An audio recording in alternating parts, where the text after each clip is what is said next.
أعوذ بالله من الشيطان الرجيم. بسم الله الرحمن الرحيم.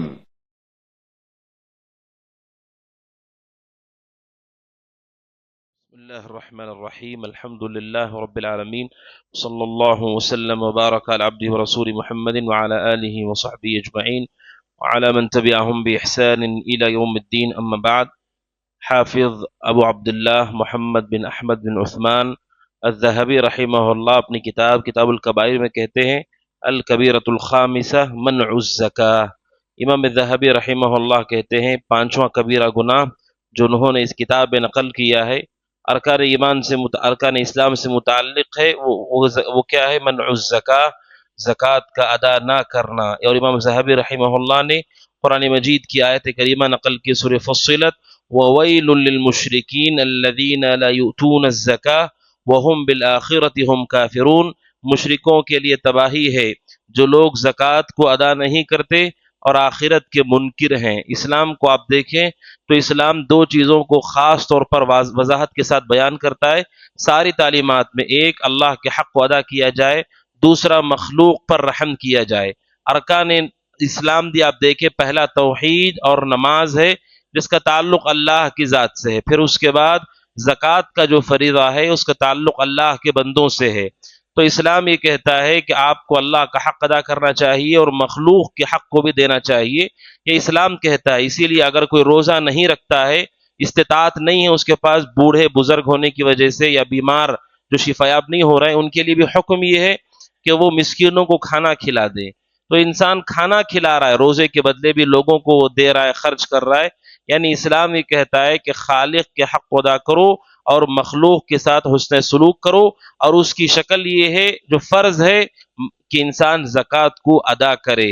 اور اللہ عز و جل نے ایسے لوگوں کے لیے تباہی کے وعید سنائی جو اللہ کے ساتھ شرک کرتے ہیں اور زکوٰۃ کو ادا نہیں کرتے ہیں. اور ایسے لوگ جو مال کو جمع کرتے ہیں اور اس میں یہ سمجھتے ہیں کہ اس میں صرف میرا حق ہے، تو اسلام اسے نہیں مانتا ہے. آپ جو بھی مال کماتے ہیں اس میں ایک حصہ آپ کا نہیں ہے. اللہ عز و جل نے فرمایا وَفِي أَمْوَالِهِمْ حَقٌّ مَّعْلُومٌ. کافر یہ سمجھتے تھے کہ جو بھی مال ہم کماتے ہیں وہ پورا ہمارا ہی ہے، اس میں کسی کا کچھ نہیں ہے. لیکن قرآن کہتا ہے کہ جو مال آپ کماتے ہیں اللہ نے آپ کو دیا ہے، یہ اللہ کا فضل ہے جو اللہ نے آپ کو دیا ہے. اس میں ایک حق دوسرے کا بھی ہے جو اللہ عز و جل نے طے کیا ہے، اور واجبی حق زکوٰۃ ہے. اور قرآن مجید کی آیت امام ذہبی نے نقل کی ہے سورۃ التوبہ. اللہ تبارک و تعالیٰ کہتے ہیں والذین یکنزون الذهب والفضة ولا ينفقونها في سبيل الله فبشرهم بعذاب أليم. وہ لوگ جو سونے اور چاندی کو خزانہ بنا کر رکھتے ہیں اور اس میں سے اللہ کے راستے میں نہیں دیتے، یعنی سب کچھ اپنا سمجھ کے رکھ لیتے ہیں، فبشرهم بعذاب أليم. اے اللہ کے نبی انہیں دردناک عذاب کی خوشخبری دیجیے. حالانکہ خوشخبری نہیں ہے، لیکن قرآن کا یہ انداز ہے کہ اللہ کہتا ہے خوشخبری دیجیے. جس خوشی سے یہ لوگ جمع کر کے رکھ رہے ہیں اسی خوشی کے ساتھ انہیں یہ بھی سن لینا چاہیے کہ اللہ عز و جل نے ان لوگوں کے لیے دردناک عذاب تیار کیا ہے. یوم یحمى علیہا فی نار جہنم فتکوی بہا جباہہم وجنوبہم وظہورہم. اللہ تبارک و تعالیٰ کہتے ہیں جو مال انسان سونا چاندی جمع کر کے رکھتا ہے، کل قیامت کے دن اس مال کو آگ میں پگھلایا جائے گا، اور اسی مال کو پگھلا کر کے اس کی پیشانی کو داغا جائے گا، جلایا جائے گا، اور اس کے پہلو، اس کے کندھوں کو اور اس کے پیٹھ کو اللہ عز و جل اسی مال سے جلائے گا اور داغے گا. اور کیا کہیں گے فرشتے اس سے؟ ھذا ما کنزتم لانفسکم. یہی مال تم نے اپنے لیے جمع کر کے رکھا تھا. فذوقوا ما کنتم تکنزون. اپنا خزانہ جو تم نے جمایا تھا اب اس کا مزہ تم چکھو. یعنی یہ سخت وعید ہے جو لوگ اپنے مال کے سلسلے میں اس غفلت کا شکار ہے. جس طرح نماز کا فریضہ مسلمانوں کے نزدیک غیر اہم رہ گیا بہت سارے مسلمانوں کے نزدیک، نسأل اللہ السلامۃ والعافیہ، اسی طرح زکوٰۃ کا معاملہ بھی ہے. بہت سارے اللہ کے بندے ایسے ہیں، مسلمان ایسے ہیں جنہیں اس کا اندازہ ہی نہیں ہے. میں نے اپنی زندگی میں ذاتی طور پر کئی ایسے لوگوں کو دیکھا، جب میں نے بات کی ان سے تو اندازہ ہوا اللہ نے ان کو اتنا مال دے دیا ہے. کئی سال پہلے سے انہیں زکوٰۃ دینی تھی لیکن انہیں معلوم ہی نہیں ہے کہ نصاب کیا ہے. سونے پہ زکوٰۃ فرض ہوتی ہے، چاندی پر، آپ کے پیسے کرنسی پر، تجارت کے مال پر، آپ کے جانوروں پر، اور جو آپ نے زمینیں تجارت کے لیے رکھی ہیں، ان تمام چیزوں پہ زکوٰۃ فرض ہوتی ہے۔ اب زکوٰۃ کتنی دینی ہے اس آدمی کو معلوم ہی نہیں ہے۔ اب سوچئے کہ آپ کو معلوم ہی نہیں تو آپ نے کتنا دیا ہے اب تک، کتنا اللہ کے راستے میں آپ نے نکالا ہے۔ اور رہی بات صدقات و خیرات کی، تھوڑا تھوڑا غریبوں کو، مسکینوں کو، چندے میں مدرسے کو دے دینے سے زکوٰۃ کا فریضہ نہیں ادا ہوتا ہے۔ آپ تہجد کی نماز پڑھ کے سو جائیں، فرض آپ نہ پڑھیں، تہجد کا کوئی فائدہ نہیں ہے، اللہ کے قریب آپ نہیں جا سکتے۔ آپ کے صدقہ و خیرات سے زکوٰۃ ساقط نہیں ہوتی ہے جب تک آدمی اس کا حساب نہ کرے۔ اسی لیے مومن کی علامت یہ ہے، سال ختم ہونے پر پورے مال کا وہ حساب کرتا ہے، کتنا میرے پاس ہے، سونے میں، چاندی میں، کرنسی میں، جانور میں، زمین اور تجارت کا مال، میرے پاس کیا کیا ہے اور کتنا ہے، اور حساب کرنے کے بعد اسے دینا چاہیے جو اللہ نے اس میں سے طے کیا ہے۔ بہت سارے لوگوں کو میں نے خود دیکھا جب میں نے بات کی، کیونکہ وہ یہ سمجھتے ہیں کہ زکوٰۃ شاید کروڑ پتی لوگوں پہ فرض ہوتی ہے، ایسا نہیں ہے۔ سونے کی زکوٰۃ 85 گرام، 85 گرام اگر آپ کے پاس سونا ہے، اس کے بعد 86 ہو، 87 ہو، 90 گرام بھی کیوں نہ ہو، آپ صاحب نصاب ہیں، آپ پر زکوٰۃ دینا فرض ہے۔ چاندی آپ کے پاس 595 گرام ہے تو اس کے اوپر جتنا بھی ہو، 600 گرام ہو، 700 گرام ہو، آپ کے اوپر زکوٰۃ فرض ہے۔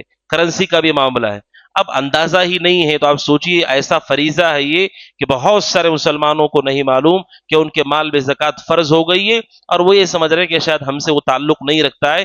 قرآن ایسے لوگوں کو تنبیہ کرتا ہے، لہٰذا مومن کو چوکنا ہونا چاہیے۔ اور اللہ کے نبی صلی اللہ علیہ وسلم کی حدیث امام ذہبی نے نقل کی ہے، صحیح مسلم کی یہ حدیث ہے، اللہ کے نبی فرماتے ہیں علیہ الصلوۃ والسلام کہ جو لوگ اپنے مال میں سے زکوٰۃ کو ادا نہیں کرتے ہیں، ان کے مال کا کیا ہوگا؟ آپ نے کہا سونے چاندی کو اللہ تبارک و تعالی اسے ایک سانپ کی شکل دے گا، اور وہ سانپ کیسا ہوگا؟ شجاعا اقرا، ایسا سانپ جس کے سر کے بال جو باریک ہوتے ہیں وہ گر چکے ہیں اس کے زہر کی وجہ سے، اور اس کے آنکھوں پر کالے 2 نشانات ہوں گے، اور وہ سانپ اس اپنے منہ سے اس شخص کے جبڑے پکڑ لے گا، انسان کا جبڑا یعنی اس کے ہونٹ کے دانے اور بانے سائڈ سے ایسے پکڑ لے گا وہ سانپ جو انتہائی زہریلا ہے، جس کے سر کے بال گر گئے ہیں اس کے زہر کی شدت کی وجہ سے، اور وہ یہ کہے گا کہ میں تیرا مال ہوں۔ یعنی اللہ تعالیٰ مال کو سانپ میں بدل دے گا، جیسے موسیٰ کی لاٹھی کو اللہ نے سانپ اور اژدھے میں بدل دیا، ایسے ہمارے سونے اور چاندی کو اللہ تعالیٰ اس میں تبدیل کر دے گا، نسأل اللہ السلامۃ والعافیہ، اور وہ ہم پر مسلط کر دیا جائے گا۔ اور یہ وہ فتنہ ہے جو اسلام نے سب سے پہلے فتنے ہوئے ہیں، ان میں سے زکوٰۃ کی ادائیگی کا فتنہ ہے۔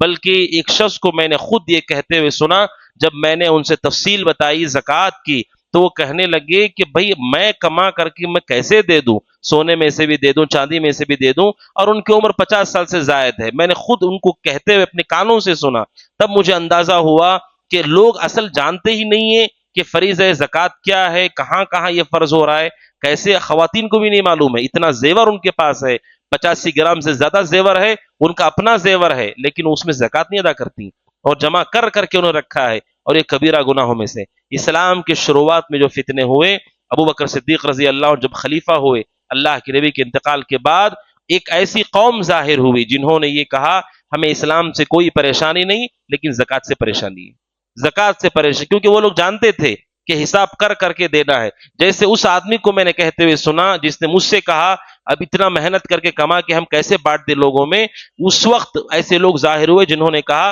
ہمیں اسلام سے کوئی پریشانی نہیں ہے، لیکن یہ جو نصاب دینے کا مسئلہ ہے، سونے کا، چاندی کا اور کرنسی کا، انہوں نے کہا کہ ہم یہ ادا نہیں کریں گے، ہم یہ ادا نہیں کریں گے۔ ابو بکر صدیق رضی اللہ عنہ کو پتا چلا، ابو بکر صدیق رضی اللہ تعالیٰ عنہ نے انہیں تنبیہ کی، اور باقاعدہ ابو بکر صدیق رضی اللہ تعالیٰ عنہ نے ان سے جنگ کرنے کا اعلان کیا اور اس کے لیے تیاری کی۔ حضرت عمر رضی اللہ عنہ کو پتا چلا، بخاری کی حدیث ہے، تفصیل میں گئے بغیر عمر بن خطاب نے جا کر کے کہا کہ یہ لوگ لا الہ الا اللہ پڑھتے ہیں، اور آپ کیسے ان سے جنگ کریں گے جو لا الہ الا اللہ پڑھتے ہیں؟ ابو بکر صدیق رضی اللہ عنہ نے کہا کہ جو نماز اور زکوٰۃ میں فرق کرے میں اس سے ضرور جنگ کروں گا۔ اگر کوئی مسلمان کہہ دے کہ میں نماز نہیں پڑھوں گا، نماز میرے اوپر فرض نہیں، وہ کافر ہے، وہ اسلام سے خارج ہے۔ ابو بکر صدیق نے کہا آپ نماز نہ پڑھے تو آپ اس کو یہ کہیں گے، لیکن جو زکوٰۃ کا انکار کر دے اور آپ سمجھے کہ نہیں وہ مسلمان ہی ہے، کیسے مسلمان ہے وہ؟ جو زکوٰۃ کا انکار کر دے وہ مسلمان نہیں ہو سکتا ہے۔ ابو بکر صدیق رضی اللہ تعالیٰ عنہ نے عزم اور حوصلے کے ساتھ کہا اللہ کی قسم اگر وہ ایک بکری کا بچہ بھی زکوٰۃ میں فرض ہوتا ہو، اگر وہ نہیں دیں گے تو میں جنگ کروں گا ان سے، کیونکہ یہ اسلام ہے، یہ ہماری مرضی سے نہیں کہ 150 کہیں دے دیے اور پھر ہمیں کوئی حساب ہی نہیں کتنا پیسہ ہمارے پاس پڑا ہے، کتنا سونا ہے، کتنی چاندی ہے، یہ جائز نہیں ہے۔ اسی وجہ سے عمر بن خطاب رضی اللہ عنہ کہتے ہیں بعد میں جب میں نے غور کیا تو اللہ نے میرے سینے کو بھی کھولا، مجھے بھی سمجھ میں آیا کہ ایسے لوگ کیسے خطرناک ہیں جنہوں نے اس کا انکار کیا۔ اس لیے اہل علم کہتے ہیں اگر کوئی زکوٰۃ کا انکار کر دے کہ یہ میرے مال میں فرض نہیں ہے، ایسا آدمی کافر مرتد ہے۔ اگر کوئی انکار کر دے کہ میرے مال میں پورا مال میرا ہی ہے، چاہے 100 گرام ہو، چاہے جتنا بھی ہو، وہ سب میرا ہے، اگر انکار کر دے تو وہ کافر ہے۔ اور دوسرا، اگر وہ انکار نہ کرے اور ادا نہ کرتا ہو تو ایسا شخص سخت گناہ میں مبتلا ہے اور وہ انتہائی خطرناک جرم میں مبتلا ہے۔